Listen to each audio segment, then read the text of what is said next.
Ming quyosh shu'lasi. Muallif Xolid Husayni.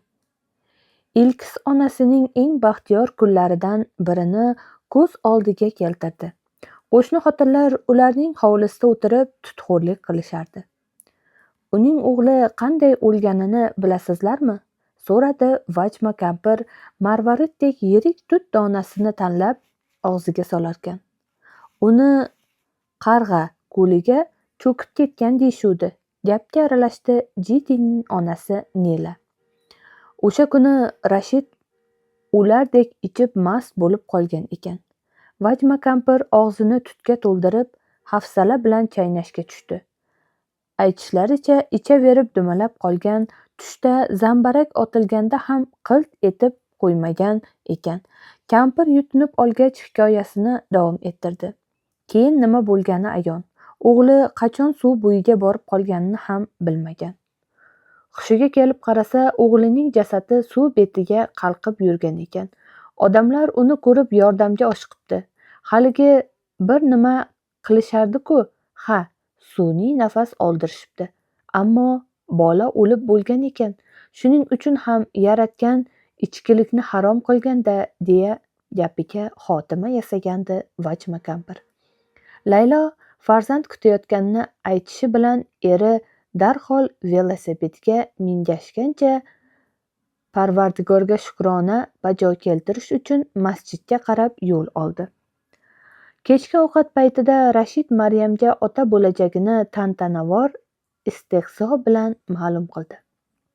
Maryam avval ko'zlarini pirpiratdi, keyin qovog'i osildi, yuzi qizardi. Eri tepaga radio eshitish uchun xonasiga ko'tarilgach, Laylo dasturxonni yig'ishtirishga ko'maklasha boshladi. Tushunolmay qoldim. Endi sen kim bo'lasan? So'radi Maryam dasturxon ustidan guruch va non uvoqlarini sidirib olarkan. Oldin mers eding-ku. Endi kim bo'larkansan? Poyezd bo'lsam kerak. Gapni hazilga burdi Laylo. Balki reaktiv samolyot bo'larman. Lekin uy ishlaridan qutuldim deb xayolingga ham keltirma. O'qdingmi? O'dag'ayladi Maryam. Laylo endigina og'iz juftlagan chog'da bu xonadonda faqat Maryamnigina begunoh ekanini anglab indamadi. Aytgancha, bu yoqda bola ham bor. Laylo xonasiga qaytib o'zini karavotga otdi va ho'ngrab yubordi. Nima bo'ldi? Uning iyagidan ushlab o'ziga qaratdi Rashid. Mazang yo'qmi? Bolang tuzukmi? Xayriyat. Maryam xafa qildimi? Ochig'ini ayt. Yo'q. Hozir enasini ko'rsataman. Badbaxt haromi, seni xafa qilgani qanday jur'at etdi? Yo'q. Biroq Rashid o'rnidan turib bo'lgandi. Laylo uning qo'lidan arang tutib qoldi. Kerakmas. U menga judayam mehribon. Bir daqiqa. Hozir hammasi o'tib ketadi. Rashid o'zicha nimalarnidir g'o'ldiradi. Xotinining bo'ynini siypaladi. Keyin yelkasini uqalashga tushdi. Qo'li ohista pastga qarab sirg'ala boshladi. Hozir hammasi yaxshi bo'ladi, dedi ishonch bilan. Dastavval o'tinchining boltasidan omon qolgan daraxtlar misrang, to'q qizil yaproqlarni to'kdi. Keyin sovuq shamollar shaharni zabt etib barcha daraxtlarni qip-yalang'och qilib tashladi.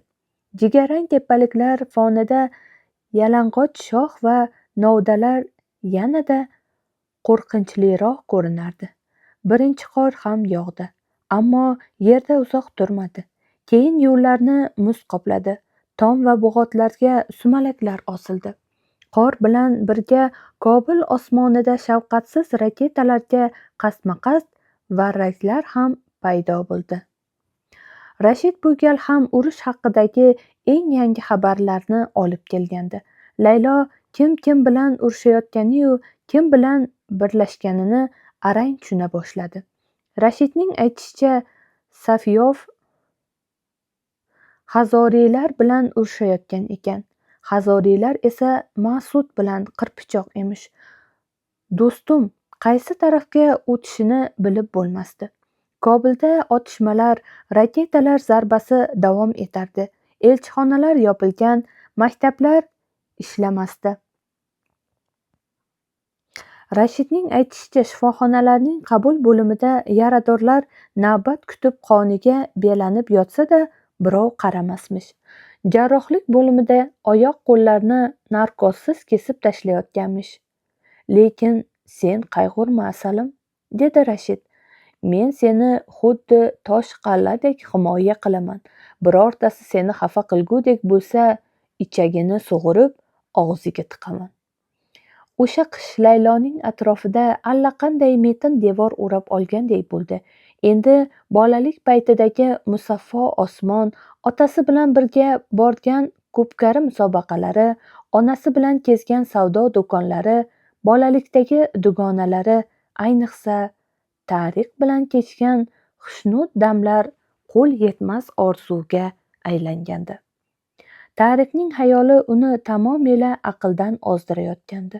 Uning allaqaysi olis gospitalda yotgan yalang'och tanasi ko'z oldiga kelishi bilan dunyo ko'ziga tor bo'lib qolar, tomog'iga mushtdek bir nima kelib tiqilardi.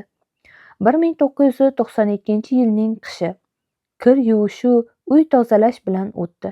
Hovlida qattiq sovuq cho'kkanida Laylo unga qamalib olgancha derazasida yog'ayotgan qorga tikilib soatlab xayol surib o'tirardi. Kunlarning birida Rashid uni yetaklab o'zining ustaxonasiga olib bordi. Chodiraning ichida yurish qanchalik noqulay, qiyin va mashaqqatli ekanini Laylo o'shanda bildi. Har qadamda chalishib yiqilishiga sal qoladi. Bir tomonda shunisi ham yaxshi, chodira ayolni begona ko'zlardan asraydi. Uni qay ahvolda ketayotganini hech kim ko'rmaydi, tanimaydi ham. Ustaxona Laylo tasavvur qilgandan ko'ra keng va yorug' ekan, biroq xona anchayin tartibsiz va besaramjon edi. Teri parchalari, poshna va bolg'alar, ish qurollari har yoqda sochilib ketgan. Kutilmaganda Rashid qo'lini xotinining etagiga solib, uning silliq, do'mboq qornini siypaladi. Beixtiyor shu onda Tariqning silliq, kuchli qo'llarini esladi. Uning qo'llari Layloning badani uzra sirg'algan chog'da Laylo butun olamni, barcha tashvishlarni unutardi. Juda tez o'syapti, dedi Rashid. Hali qo'chqordek o'g'il tug'iladi. Otasiga o'xshab haqiqiy pahlavon bo'ladi. Laylo negadir bir seskanib qornini yopdi. Maryam bilan oralaring yaxshimi? Ha, juda ajoyib. Unda yaxshi. Beixtiyor Layloning yonida 2 kun avvalgi tortishuv tushib qoldi. O'shanda u nimadir ish bilan oshxonaga tushgandi. Maryam asabiylik bilan tortmalarni kavlashtirar, hamma yoqni taraqlatib yurgan ekan. Ma'lum bo'lishicha, uning guruch aralashtiradigan yog'och cho'michi g'oyib bo'pti. Qayerga qo'yganding? Dedi Layloga o'girilib.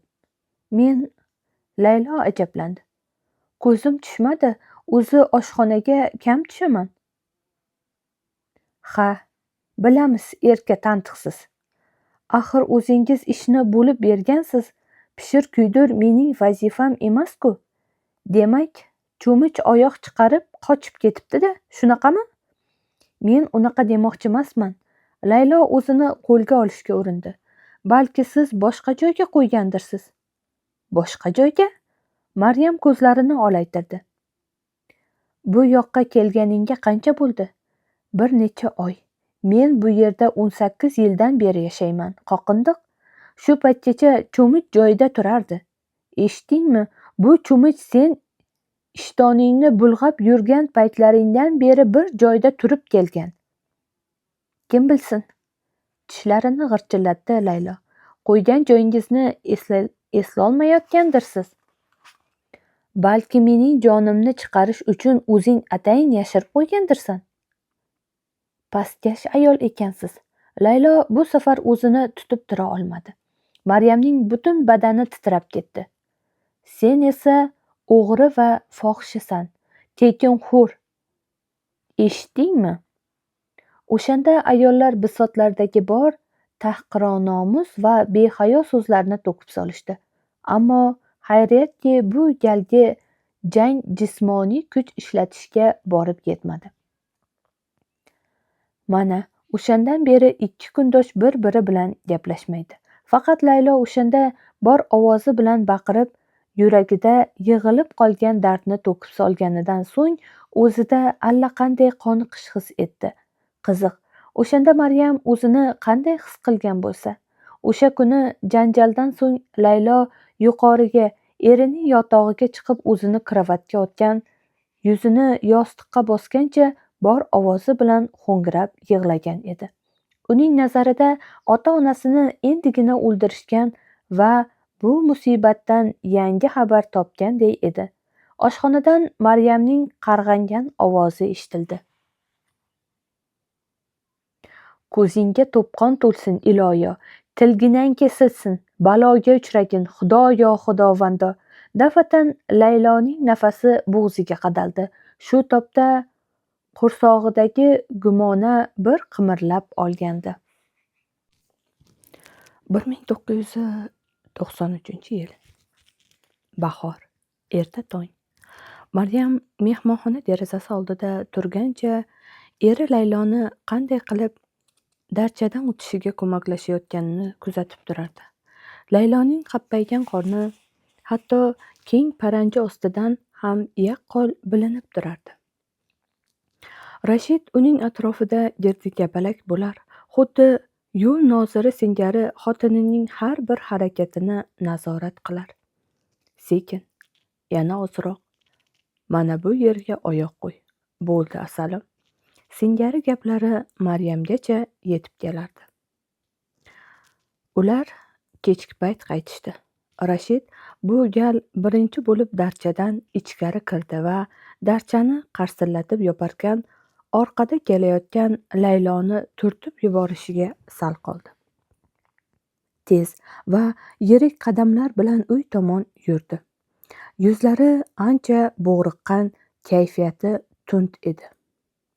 Ovqat bormi? Dasturxoning qani? deya o'shqirib berdi. U bilan izma-iz xonaga Laylo kirib keldi. Qo'lidagi katta tugunni yerga qo'yib, eshik ortiga tashlab, kelgan sumkasini olib kelish uchun yana tashqariga chiqdi. Oshxonaga chiqayotgan Maryam u bilan bir ko'z urishtirdi-yu o'tib ketdi. Quloqlarimni teshvoray dedi oq sochlari to'zg'ib turgan Rashid, shishgan ko'zlarini ishqalab, bo'sag'ada turgan Maryamga zimdan nigoh tashlab qo'yarkan. Yig'lagan, chidab bo'lmaydi-ya. Tepadan bolasini qo'lida ko'targancha xonaning u boshidan bu boshiga borib kelayotgan Layloning allasi eshitildi. 2 oydan beri umuman uyqu yo'q. Shikoyatida davom etdi Rashid. Xona xuddi xolajoyga o'xshab sasib yotibdi. Qayoqqa qarama chaqaloqning bug'langan tagliklari sochilib yotadi. Maryam sezilar-sezilmas kinoyali iljaydi. Hovliga olib tush, yelkasi osha baqirdi Rashid. Toza havoga chiqsalaring-chi. O'pkasini shamollatib qolsa nima qilaman? Bu Layloning ovozi edi. Bey, yoz kelib qoldi-ku. Nima? Rashidning tishlari g'ijirladi. Tashqari issiq deyapman. Ob tushmayman, bo'ldimi? Yana Allaning mungli ohanglari taraldi. O'lay agar shu yig'loqini bir kuni qutiga solib Kobul daryosiga oqizdiraman. Xuddi Muso payg'ambarni go'daklik paytida Nilga oqizishgandek. Maryam biror marta chaqaloqni o'z oti bilan Aziza deb atamagan. Faqat yo bola, yo bo'lmasa hozirgidek yig'loqi deydi. Maryam ba'zan kechalari tepada ularning dahanaki janglari ovozidan uyg'onib ketadi. Shunda Maryam oyoq uchida tepaga ko'tarilar, eshik tuynugiga quloq tutardi. Eri har doim Layloning befarosatligidan, uydagi besaromjonlik va qo'lansa hiddan, bola bilan bo'lib eriga umuman qaramay qo'yganidan nolirdi. Laylo ham o'z navbatida erining xonada chekishi, shang'illab bolaga uyqu bermayotganini aytib vijirlardi. Gohida tamomila boshqa sabab bilan jiqqillashib qolishardi. Do'xtir 6 haftagacha degandi-ku. Yo'q, hozir vaqt emas. Tushunsangizchi, iltimos yopishmang menga, bas qiling. 2 oylik bo'ldi-ku. Tss, ana, aytmadimmi, uyg'onib ketdi. Ancha paytgacha chaqaloqning g'inshishi tinmadi. Yana bir muddat jimlik cho'kdi. Yana Laylo norozi ming'irladi. Ana, ko'nglingiz joyiga tushdimi endi? Shunda Maryam soyadek sharpasiz yurib xonasiga qaytardi. Balkim sening yordaming tegib qolar. Men bolaga qarashni bilmayman, derdi Maryam sovuqqonlik bilan. Dadasi, anavi sut idishni olib keling. Javonda turibdi. Aziza emmayapti, balki shishadan ichar. Chaqaloq bo'g'zi yirtilgudek bo'lib big'illardi. Bu bolamas, naq dala komandirining o'zi. Hikmatyor bu. Ha, Laylo menga yana bitta Gulbidin Hikmatyor tug'ib bergan. Kunlar o'tib borar.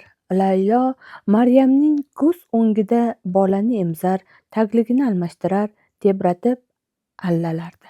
Keyin yana hammasi boshdan boshlanar.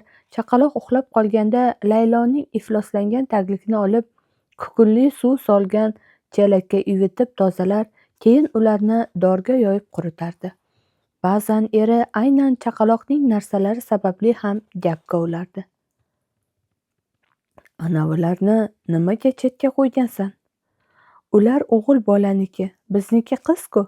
Nima farqi bor? Hammasi pulga kelganmi? Enangning puli ketganmi ularga? Bey, sening gapirishing menga umuman yoqmayapti. Bu oxirgi ogohlantirishim. Har hafta Laylo temir jomga isiriq solib tutatar. Bola yotgan xonani tutunga to'lg'azib, balo-qazolarni quvib solardi. Layloning kundan kunga bola parvarishi tufayli boshqacha qiyofa kasb etib, ulg'ayib borishini ko'rib, negadir Maryam ham ancha eriy boshladi. Ba'zida u Layloning farzandiga qarab yorishgan yuzlarini ko'rib, ich-ichidan sevinar, zavqlanar, ammo hech narsani sezdirmasdi.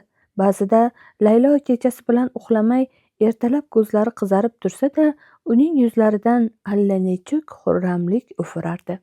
Qizalog'idagi har bir o'zgarish, har bir yangi harakat Layloda cheksiz hayrat, quvonch uyg'otardi. Voy, uning shildiroqqa qarab intilishini qarang. Ko'rdingizmi? Voy, buning aqlliligini. Ha, gazetaga xabar berish kerak, ermakladi Rashid. Ana shunday holatlar deyarli har kechqurun qaytarilardi. Laylo qiziga qarab butun olam va uning tashvishlarini unutar, eri esa parvoyi falak edi. U qizg'ish burnini ko'tarib, chaqaloq tarafga birov ko'z tashlab qo'yar, keyin pishillagancha ovqatga yopishardi. Qiziq, bir paytlar mana shu qizchaga endigina bu xonadonda paydo bo'lganida unga parvona bo'lib bisotidagi bor shirin gaplarini to'kib solgan. Uning har bir savoliga erinmay batafsil javob qaytargan, hali sochiq, hali sanchiqi, hali qoshiq uzatib aylanib o'rgilgan ham shu Rashid emasmidi? Layloning esa fikri zikri go'dagida. Xuddi har qanday balo qazo faqatgina uning qiziga ko'z tikib turganga o'xshaydi. Ichburug'mi, zotiljammi, qizamiqmi, sariqmi, hammasidan xavotir olar, ishqilib mening bolamga yuqmasmikan deb bezovta bo'laverardi. Qizingga ko'pam bog'lanib qolaverma, dedi bir kuni Rashid befarq qiyofada. Nimaga endi? Kecha radiodan eshitdim.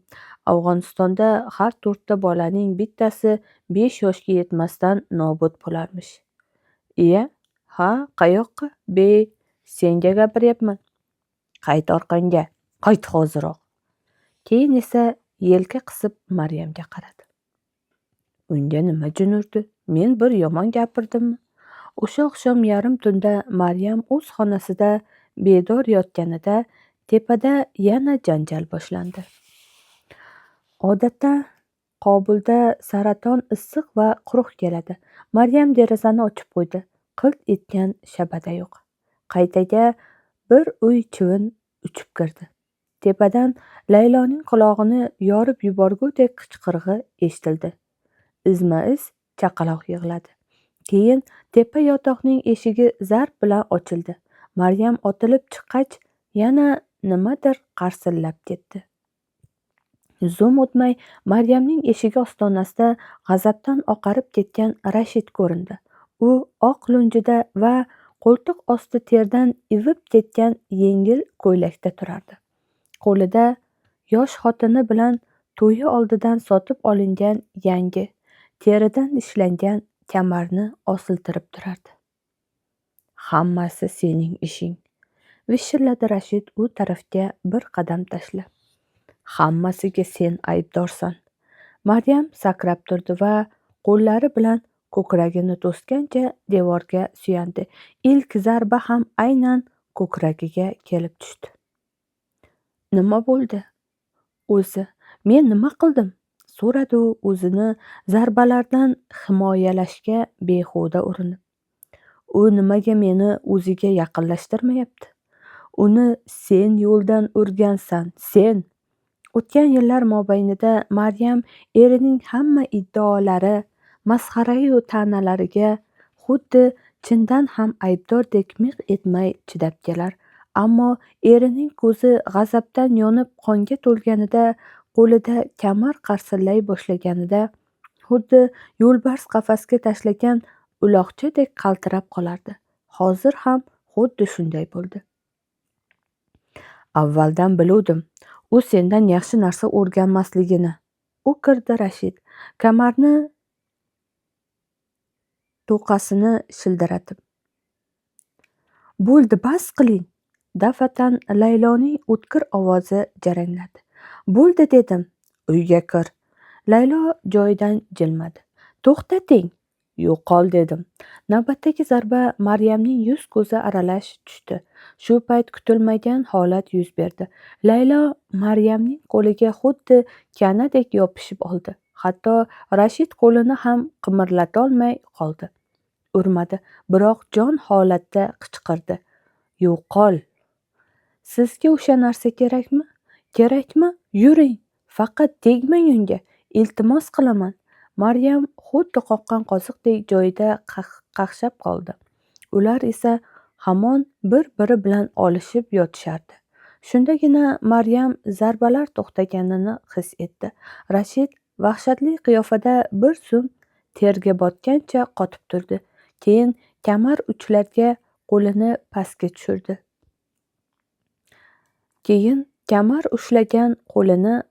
tushirdi. Laylo esa hamon erining qo'liga yopishib turardi. Javob berasanlar, xirilladi Rashid. Hali ikkalang ham javob berasan. Meni shunchaki ahmoq qilib ketolmaysanlar. Yana o'z uyimda-ya, men bunga yo'l qo'ymayman. U Maryamga g'azab bilan tikildi. Keyin Layloni ko'ksidan itarib chiqib ketdi. Yolg'iz qolgan Maryam boshini yostiq ostiga berkitib, qaltirog'i bosilguncha kutib yotdi. O'sha kechasi u 3 marta uyg'onib ketdi. Birinchisida kortejor tarafda portlagan raketaning chinqirig'idan sapchib tushdi. Endi ko'zi ilinganda chaqaloqning yig'isi yana uyqusini buzdi. Keyin Layloning allasi, idishga urilayotgan qoshiqchaning jiringlashi qulog'iga chalindi. Yana uyqu bosdi. Ko'p o'tmay kuchli tashnalikdan uyg'ondi. Oshxonaga ketayotib yo'lakda yotgan katta bir narsaga ko'zi tushdi. Diqqat bilan tikilib, Laylo bilan chaqaloq ekanligini tushundi. Onasi uxlab qolgan, chaqaloq esa uyg'oq edi.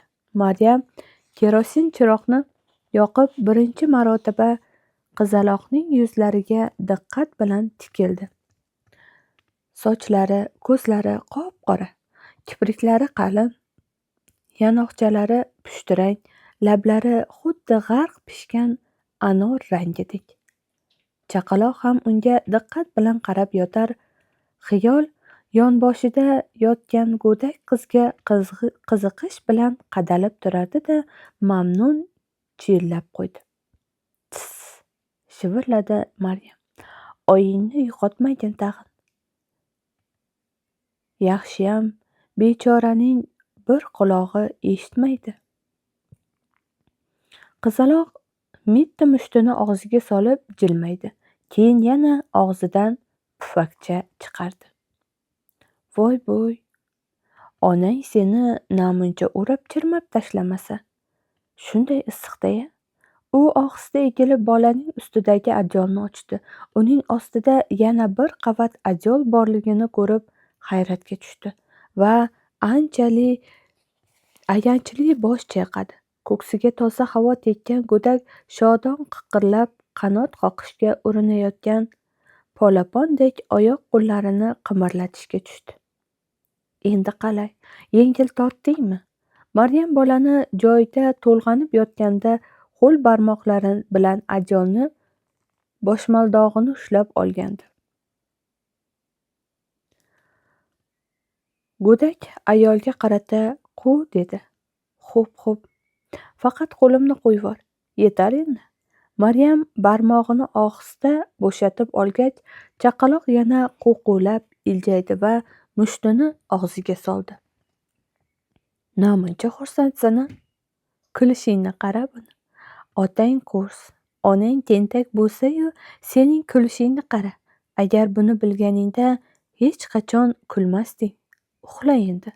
Maryam o'rnidan turib 2 qadam bosmasdan chaqaloq hiqillashga tushdi.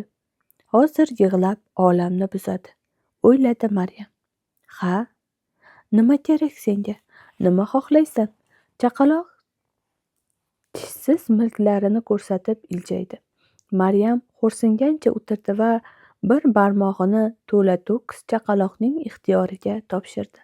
Avvaliga go'dak yana xursandchiligini sezdirmoqchi bo'lganday xushhol qiyqirdi. Oyoqlari bilan havoni tepkiladi. Maryam bolakay tinchib qolguncha qimirlamay o'tirdi. Mana u shiringina bo'lib uxlab qopti. Hovlida haqqushlarning sayrog'i eshitilib turardi. Negadir Maryamning chanqog'i ham esdan chiqayozdi. O'tirgan yerida qotib qolgandi. Aziza uyqusida ham uning qo'lini mahkam ushlab olgandi.